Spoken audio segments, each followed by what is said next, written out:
Good morning बच्चों।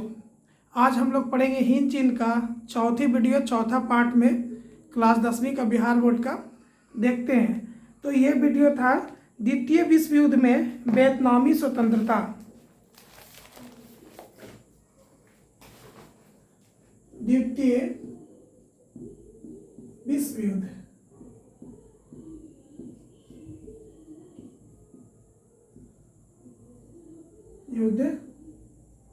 और वियतनामी स्वतंत्रता। क्या कनेक्शन है द्वितीय विश्व युद्ध और वियतनामी स्वतंत्रता का? तो द्वितीय सेकंड वर्ल्ड वार जो हुआ 1939 से 1945 तक।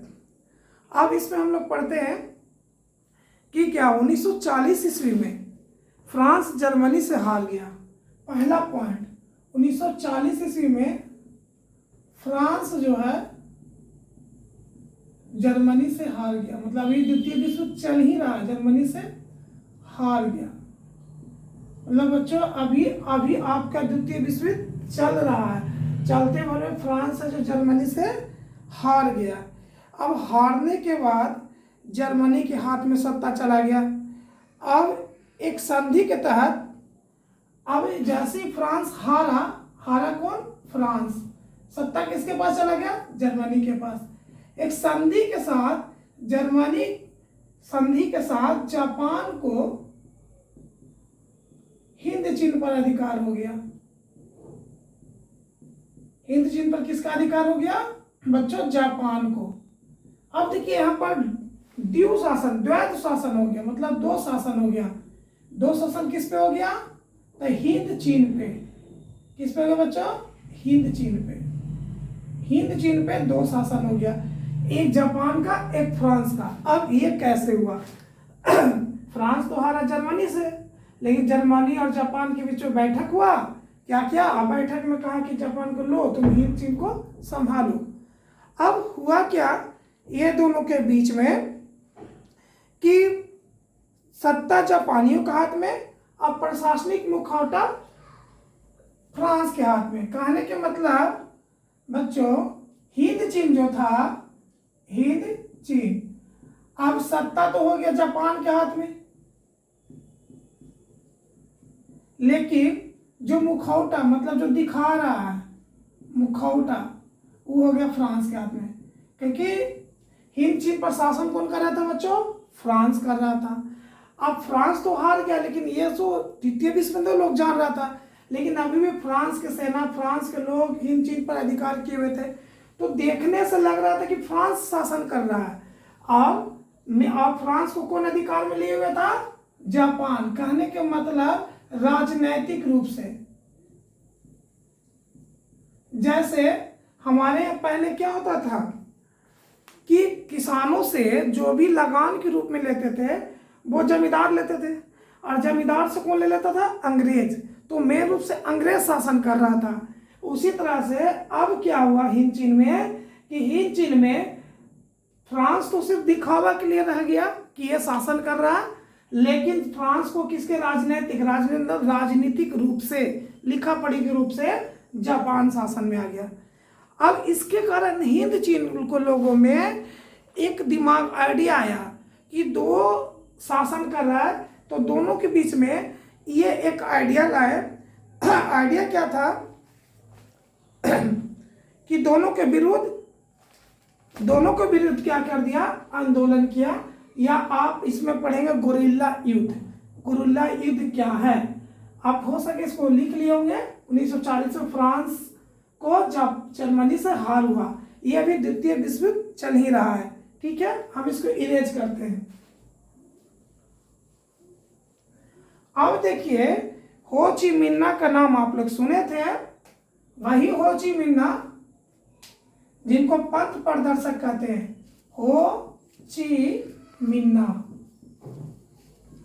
इन्होंने एक पार्टी बनाया बेयात मिन्हा।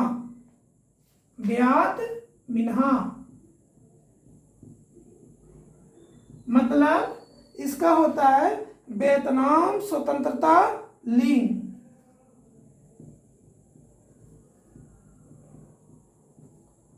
स्वतंत्रता लिंग किसने बनाया? वियतनाम स्वतंत्रता लिंग का स्थापना किसने किया? हो ची मिन्ना ने। वियतनाम स्वतंत्रता लिंग का किसने किया? हो ची मिन्ना ने। ठीक है, इन्होंने अपने बड़ा बुद्धिजीवी दिमाग लगा के क्या किए, पीड़ित किसान, जो व्यापार पीड़ित थे, जो गरीब किसान थे, पीड़ित किसान,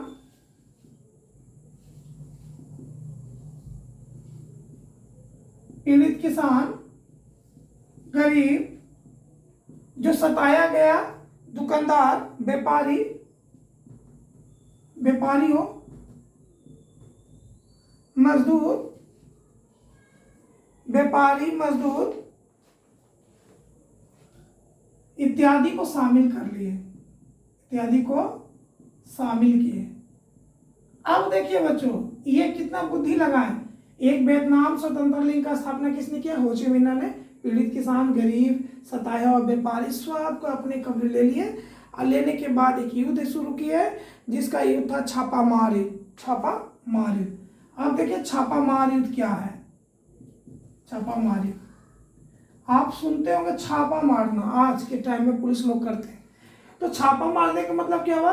कहीं पर हमको पता चला कि यहाँ पर कुछ लोग फ्रांस की सेना है, तो चलो उस पर हम लोग राताराती या कभी भी दिन में अटैक कर दिए। वो अकबका गया, वो समझ ही में नहीं आया कि हम करें क्या, तो बोलिए उसको आप कुछ ना कुछ तो उसको हानि पहुंचाएंगे, और जब हानि पहुंचेगा तो अपने उसको समझ आएगा तो देश को छोड़ के जाएगा।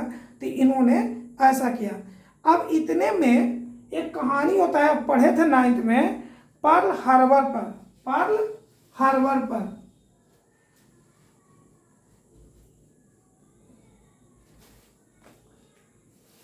पर्ल हार्बर पर जापान ने क्या किया?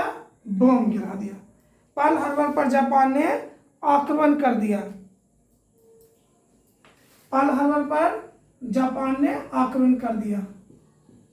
पर्ल हार्बर है कहाँ? अमेरिका। प्रथम विश्व युद्ध में अमेरिका का क्या किया? जापान ने जहाज को डुबा दिया, और दूसरा में क्या किया? पर्ल हार्बर पर बम गिरा दिया। अब अमेरिका युद्ध में शामिल हो गया। अमेरिका को कोई मतलब नहीं, तो वो टेक्नोलॉजी पर डिपेंड करता था अपने आगे की ओर। तो जापान ने पर्ल हार्बर पर जैसे ही बम गिराया, अमेरिका युद्ध में शामिल हो गया। कौन सा युद्ध में? द्वितीय विश्व युद्ध में। किसमें? द्वितीय विश्व युद्ध में वो शामिल हो गया। समझ रहे हैं? जैसे ही पर्ल हार्बर पर जापान ने बम गिराया, क्लास 9th में पढ़ना था, अमेरिका द्वितीय विश्व युद्ध में शामिल हो गया। जैसे ही द्वितीय विश्व युद्ध में शामिल हुआ, अब 1940 में फ्रांस जर्मनी के से निकल गया। अब देखिए 1944 में, 40 का कहानी था ना, 1944 में फ्रांस है जर्मनी के अधिकार से निकल गया। जर्मनी के अधिकार से निकल गया। आप देखिए आया कब था? 1940 में उसके अधिकार में, अब वो निकल गया। अब जैसे ही निकल गया तो फ्रांस तो अपना फड़फड़ाएगा ही। अब इसके अधिकार से निकला, और शासन किस पे कर रहा था? हिंद चीन पे। जैसे ही वो निकला जर्मनी, अमेरिका परमाणु आक्रमण कर दिया। अमेरिका परमाणु बम, प्रथम परमाणु बम गिराया गया। अमेरिका परमाणु बम आक्रमण कर दिया।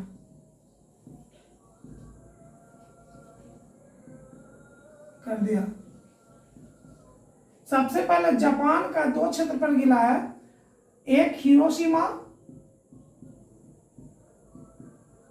और दूसरा बच्चों नागासाकी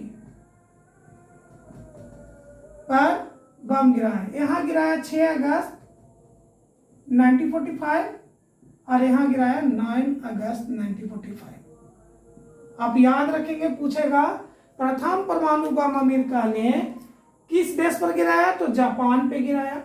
लेकिन किस जगह? तो पहले हिरोशिमा पर गिराया, फिर नागासाकी पे। ये दोनों जगह था जापान में पहला परमाणु बम का यूज किया गया था। ऑटो हंट परमाणु बम का खोज किए। जब ये खोज किया तो अमेरिका का कोई वैल्यू नहीं था, लेकिन उसी अमेरिका ने इस बम के परमाणु बम के जरिए क्या किया, वो जापान को आत्मसमर्पण करने पर निर्भर कर दिया। आत्मसमर्पण मतलब झुकने पर निर्भर कर दिया। लेकिन कोई भी बच्चों जब भी युद्ध के बाद कोई झुकता है, आत्मसमर्पण होता है, तो एक संधि होता है। इसी के बीच में पोट्सडम की घोषणा के तहत, किसके के तहत बच्चों, पोट्सडम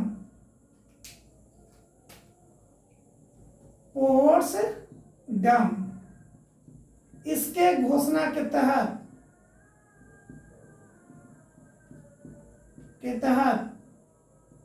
जापान आत्मसमर्पण कर दिया, आत्मसमर्पण कर दिया।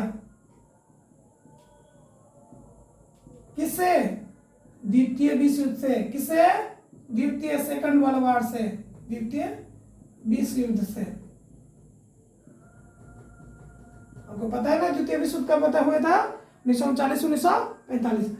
अब देखिए पोट्सडम, अब पूछेगा कि जापान द्वितीय विश्व से किस घोषणा के तहत युद्ध से हटा, तो पोट्सडम घोषणा के तहत युद्ध से हट गया, क्योंकि ऑलरेडी हिरोशिमा नागासाकी पे परमाणु बम गिर गया था। अब जापान के पास इतना हिम्मत नहीं था कि वो फिर से इस युद्ध में शामिल हो। समझ गए? तो आपको बढ़िया से समझ में आ गया कि प्रथम विश्व युद्ध से वियतनाम में क्या हलचल हुआ, और द्वितीय प्रथम विश्व युद्ध में क्या होता है, 1904-05 में एक छोटा सा देश जापान रूस को हराता है। किसको हराता है? रूस को। ये सोचकर वहां पर आंदोलन और राष्ट्रवादी की भावना आने लगता है। द्वितीय विश्व युद्ध में क्या हो रहा है? बड़ा गोल मटोल हो रहा है। तो किसके तहत? पोट्सडम के तहत जापान आत्मसमर्पण कर दिया। समझ गए?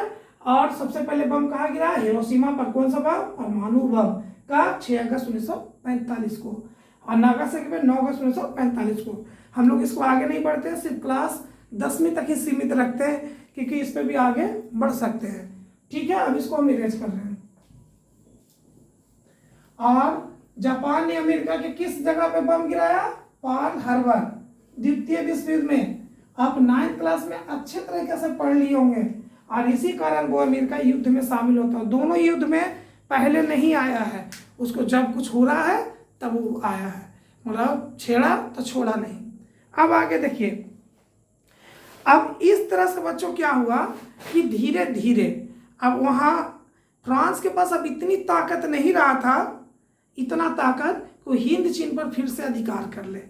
तो अतः वियतनाम को राष्ट्रपति घोषणा करके 2 सितंबर 1945 उसको वियतनाम को स्वतंत्र घोषणा कर देता है। तो पूछेगा वियतनाम कब आजाद हुआ? 2 सितंबर 1945 को वियतनाम की स्वतंत्रता की घोषणा कर दिया जाता है। वियतनाम को स्वतंत्रता की घोषणा कर दिया जाता है, घोषणा कर दिया जाता है।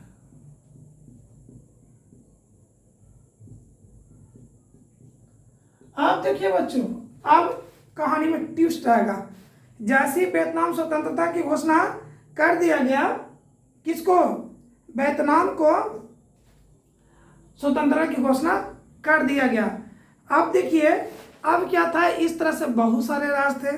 आपका कंबोडिया था, लाओस था, पढ़े भी है, और नाम था। अब यहाँ पर कौन कौन था? कंबोडिया, लाओस, वियतनाम का भी कंबोडिया, लाओस, तोकीन, आप नाम सुनते थे, अन्नाम। अब इस सब जगह पे तोकीन, अन्नाम,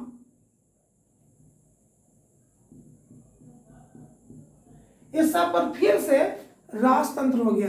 जैसे ही वियतनाम स्वतंत्रता की घोषणा कर दिया कि अभी अब स्वतंत्र हो गई, तो कुछ जो जगह था हिंद चीन में ही था, वहां पर राजा फिर से राजतंत्र करना शुरू कर दिया, फिर से राजा अपना अधिकार करना शुरू कर दिया। उसी में एक है अन्नाम के राजा वायुदाई। कौन थे? वायुदाई। सवाल भी आएगा बच्चों की, वायुदाई कौन थे? वायुदाई कौन थे? सवाल, आंसर अन्नाम के राजा थे। कहाँ के? अन्नाम के राजा। तो ये राजा कैसे बने? अब जैसे सब देश अपना आजाद हो रहा था, ये अपना दोस्त राजतंत्र फिर से राजा अपना अधिकार करने के लिए आने लगा सब। लेकिन बायोडाय बहुत समझदार थे और ये साम्यवादी के समर्थक थे। किसके? साम्यवादी। आगे पढ़ेंगे साम्यवादी और पूंजीवादी। ठीक है, अभी रुकते हैं। साम्यवादी के समर्थन थे तो बायोडाय ने क्या किया, 25 अगस्त 1945 को ही, देखिए कितना ट्विस्ट है, 1945 को ही राजगद्दी को अपना त्याग दिए, राजगद्दी को त्याग दिए। 25 अगस्त 1945 को ही राजगद्दी को अपना क्या कर दिए, त्याग दिए। कौन? बायोडाय। बच्चों बायोडाय कौन थे? अन्नाम के राजा थे। 25 अन्नाम के राजा बने, लेकिन इस साम्यवादी दल के थे तो इन्होंने देखा कि अब राजतंत्र नहीं चलेगा, राज अब नहीं कर पाएंगे, इसलिए उन लोगों ने क्या किया, 25 अगस्त 1945 को राजगद्दी को त्याग दिया, छोड़ दिया। बोला बायोडाय कि चलो छोड़ो, हम अब राजतंत्र नहीं करेंगे।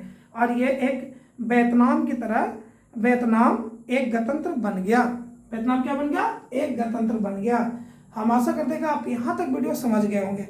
अब दूसरी स्टेप में जाते हैं, ट्विस्ट में, उसमें क्या होता है जो, तो बायोडाय कौन था ये समझ गया। अब आगे की ओर चलते हैं।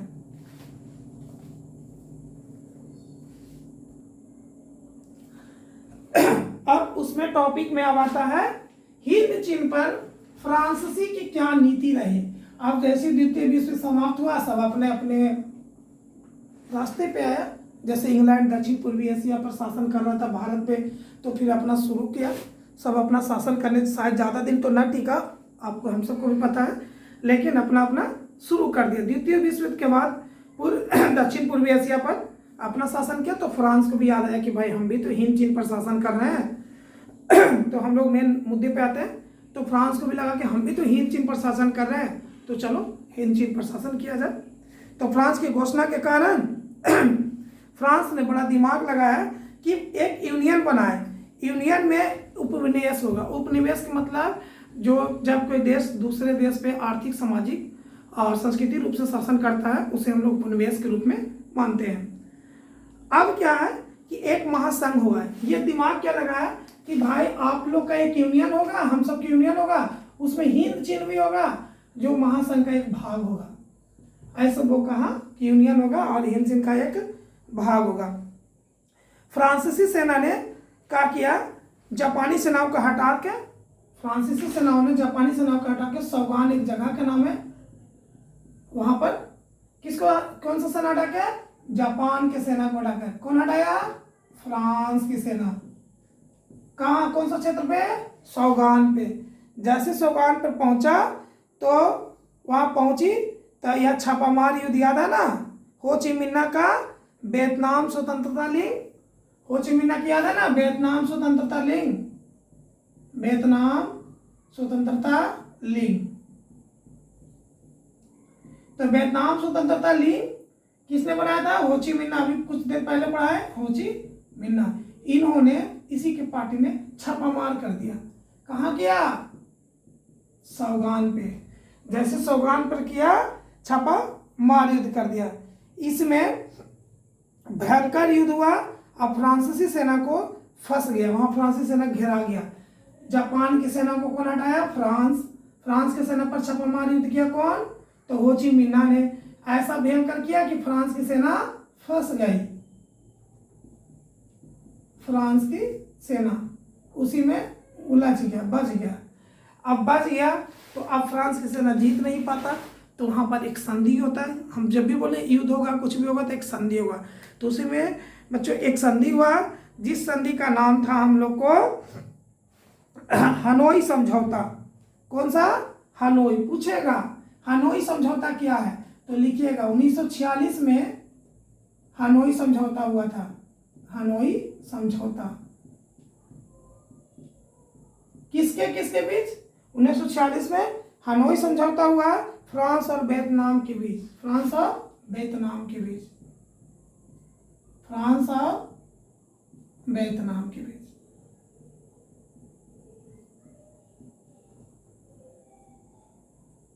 सवाल 1, हनोई समझौता किसे कहते हैं? तो लिखेंगे फ्रांस 1946 ईस्वी में फ्रांस और वियतनाम के बीच एक संधि हुआ, उसे हनोई समझौता कहते हैं। यही पूछेगा, लेकिन ये नहीं पूछेगा हनोई समझौता क्यों हुआ। तो अभी पढ़े सैगवान में, हिंद के एक सैगवान क्षेत्र में, जहां पर जापान की सेना को फ्रांस ने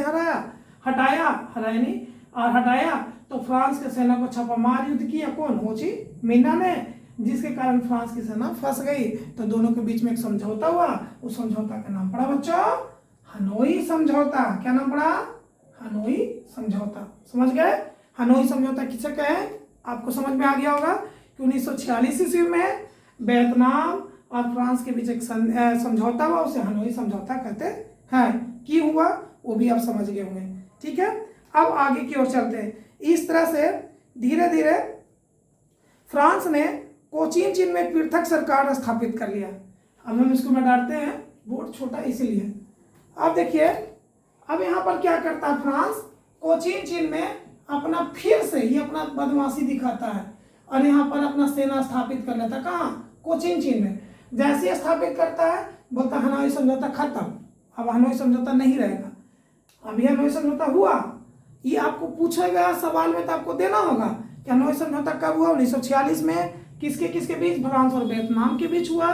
क्यों हुआ? पता है कि जापान को हटाया फ्रांस की सेना ने, फ्रांस की सेना घेरा गया कहाँ? सैगवान में, इसके कारण हुआ। लेकिन कुछ समय बाद कोचीन चीन पर अपना स्वतंत्र अधिकार कर लेता है। कौन? फ्रांस स्वतंत्र अधिकार करना चाहता है। तो यहाँ के लोग कहता है ले हनोई समझौता खत्म, लेकिन आपको खत्म नहीं करना है, यहाँ खत्म हुआ। आपको एग्जाम में पूछेगा तो लिखना ही पड़ेगा। ठीक है, अब चलते हैं आगे। अब हनोई समझौता खत्म के ऐसा दोनों के बीच में समझौता हुआ था, उस समझौता के खिलाफ चल गया। कौन? फ्रांस। अब आगे की ओर देखिए, अब गुरिल्ला युद्ध होना शुरू हो गया, प्रत्यक्ष मुकाबला। गुरिल्ला युद्ध में फ्रांस को उम्मीद था कि कम्युनिस्ट विरोधी वायदाई का समर्थन करेंगे। कौन? कम्युनिस्ट विरोधी, कम्युनिस्ट। अब पूरा विश्व देखिए, अब एक नया खेला हुआ। प्रथम विश्व युद्ध हुआ, द्वितीय विश्व युद्ध हुआ, अब एक नया खेला है। हम आगे बताए थे आपको, पूंजीवाद और साम्यवाद। इसको पहले समझिए, पूंजीवादी और साम्यवादी। यह पर आगे पीछे पड़े होंगे शीत युद्ध, वो जरूरी नहीं है यहाँ पे, लेकिन बता देते हैं। पूंजीवाद में आपका अमेरिका था, साम्यवाद में आपका रूस। एक देश उभर के आया था द्वितीय विश्व में बड़ा सा, एक अमेरिका एक रूस। अब देखे थे प्रथम विश्व युद्ध में रूस 1917 में हटा था, अब पढ़े थे सेकंड चैप्टर में पूंजीवाद साम्यवाद। दो देश उभर के आया, अब दोनों एक दूसरे को देखना नहीं चल रहा, दोनों के बीच में शीत युद्ध होता था। वैसा युद्ध जो बाक युद्ध हो, बाक युद्ध को शीत युद्ध कहते हैं। कहने के मतलब न इसमें अस्त्र का प्रयोग होता है न शस्त्र का, शास्त्र का होता है, न अस्त्र का न शस्त्र का। ठीक है, वैसा युद्ध जिसमें सिर्फ बाक युद्ध हो उसे शीत युद्ध कहते हैं। पूंजीवाद का समर्थन अमेरिका, राष्ट्रवादी का समर्थन रूस। कहानी अब चलते हैं विस्तार से। अब दो खेमों में बट गया पूरा देश। अमेरिका और ब्रिटेन का समर्थन भी फ्रांस को प्राप्त था। लो, अमेरिका तरफ कौन था? ब्रिटेन, और कौन था? फ्रांस। साम्यवाद के तरफ मान सकते कम्युनिस्ट पार्टी चीन। अब यहां पर आया, अब मुद्दा आया कि हो ची मिन्ह के कुछ परेशानी उठानी पड़ी, लेकिन 1949 में हो ची मिन्ह ने खुले तौर पर चीनी गणराज्य को अपना आदर्श माना। 1949 में खुल के कहा, कौन? हो ची मिन्ह ने, कि हम साम्यवादी होंगे, हम चीन के समर्थन में आते हैं। किसका समर्थन बच्चों? चीन के समर्थन में आते हैं और पूर्णतः साम्यवादी बन जाएंगे। 1950 में रूस और चीन ने वियतनाम को गणराज्य की मान्यता दे दी। फाइनल रूप से 1950 ईस्वी में वियतनाम को किसके द्वारा, किसके समर्थन मिला?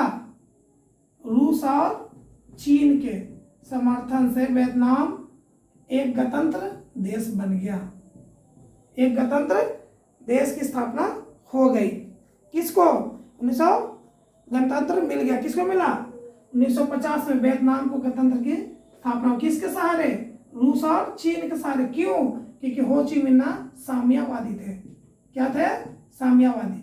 और इस तरह से पूंजीवादी साम्यवादी बट गया था कि भारत जब आज़ाद हुआ था तो उसको गुट निरपेक्ष लाना पड़ा था कि ना हम इधर रहेंगे ना इधर रहेंगे, हम एक अलग रहेंगे। उसके बारे में पढ़ना नहीं है, गुट निरपेक्ष के बारे में। तो हो ची मिन्ह ने साम्यवाद होने के कारण रूस और चीन बोला हम आपके साथ है ना, आपके साथ है, तो वियतनाम एक गणतंत्र बन गया था। वियतनाम कब गणतंत्र बना? 1950 में।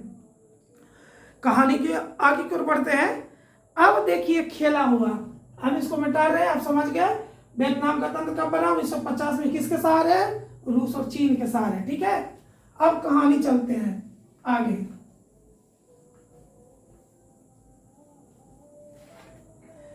अब वियतनाम दो भागों में बट गया। एक उत्तरी वियतनाम, देखिए लीजिए, एक उत्तरी वियतनाम, एक दक्षिणी वियतनाम। चाल क्या चला जो देखिए, अभी बट गया तो बट गया। अब उत्तरी वियतनाम थे हो ची मिन्ह,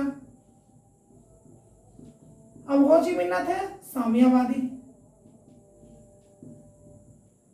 जिसके कारण किसका समर्थक था? रूस का और चीन का।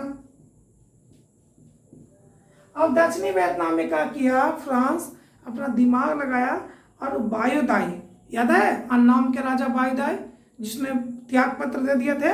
कब दिए थे? याद है ना, 25 अगस्त 1945 को क्या किए थे? त्याग पत्र। अब अन्नाम के राजा को बायोदाई ने दक्षिण वियतनाम को अथी कर दिया, बायोदाई। अब बायोदाई देखिए अपने अपने में कैसे होते हैं। अब बायोदाई पूंजीवादी के समर्थक, अभी हो ची मिन्ह बायोदाई क्या बन गया? एक उत्तरी वियतनाम और एक दक्षिणी वियतनाम। अब लाओस कंबोडिया राजतंत्र था। लाओस और कंबोडिया क्या बचा? राजतंत्र था। वो तथास्थ उसको कह सकते हैं। लाओस और कंबोडिया को क्या कह सकते हैं? अभी फिलहाल कह सकते हैं तथास्थ कंबोडिया, क्योंकि यहाँ पर फिर से राजतंत्र आ गया,